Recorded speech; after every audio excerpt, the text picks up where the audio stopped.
My name is Kino MacGregor. I am an Astanga yoga teacher, and I have a yoga center in Miami, but I also travel and teach all over the world, and I have the great fortune to come to some really awesome cities, like where I am right now in beautiful Warsaw at the Astanga Yoga School that Ava and Leszek have just recently opened. It's a really beautiful new school.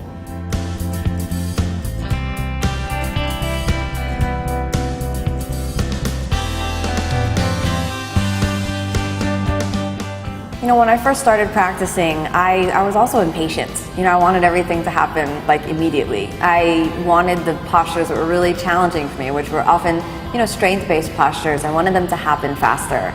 And one of the things I started to realize is that there's a certain lesson that each posture, each movement really contains. And the yoga practice makes a promise to you. It's that, and the promise is that you won't be allowed to move on from your lesson until you really get it. You know, and there's no way that you can, you know, fake that. There's no way you can get a pass and get your teacher to write you a, you know, I'm too sick to do this kind of thing.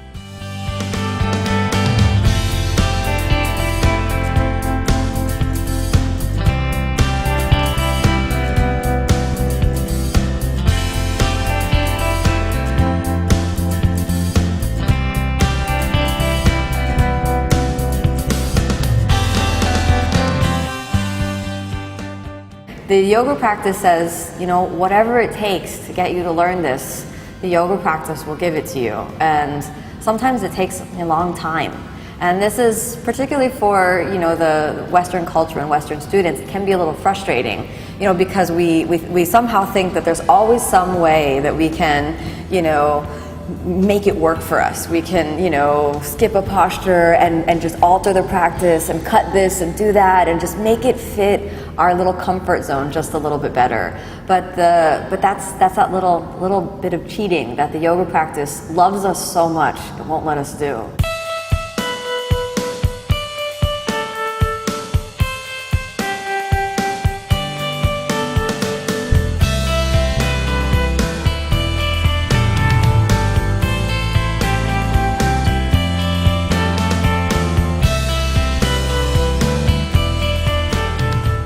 When we're experiencing these moments of frustrations and we want the journey to be over, one of the things I think that's really useful to remember is to bring the mind back into a simple, easy to focus task that we can focus on and work with in our practice. You know, for example, when you're working on strength, rather than pushing for, you know, the whole posture, like if you're working on handstand, for example, this is a big frustration for many people, rather than, you know, flailing your legs and just trying to do the handstand, focus on a very small and attainable movement that you can work on that day in your practice. For example, strengthening your deltoids. Just focus on feeling that strength just a little bit more. And then we have to understand that the body doesn't move in miraculous, you know, you're not balancing in handstand and then the next moment you're doing a big beautiful handstand. The body's going to change, you know, 1 or 2% at a time. And the mind needs to change also 1 or 2% at a time.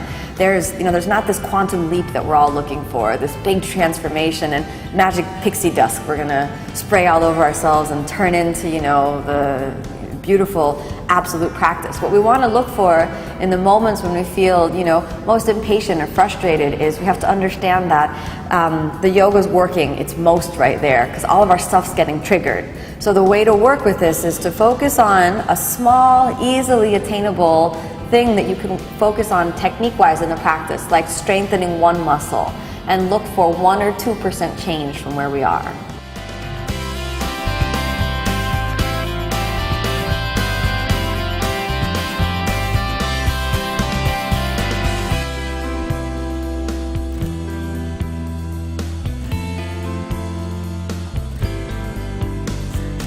So my impression of the Polish yoga community is that it's amazing. I really love the Astanga practitioners here.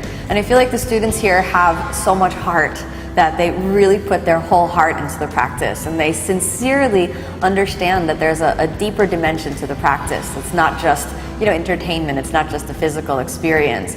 And the students here are very hard workers and they're willing to do the deep and courageous work of yoga as a spiritual path. And it was really inspirational for me to be here.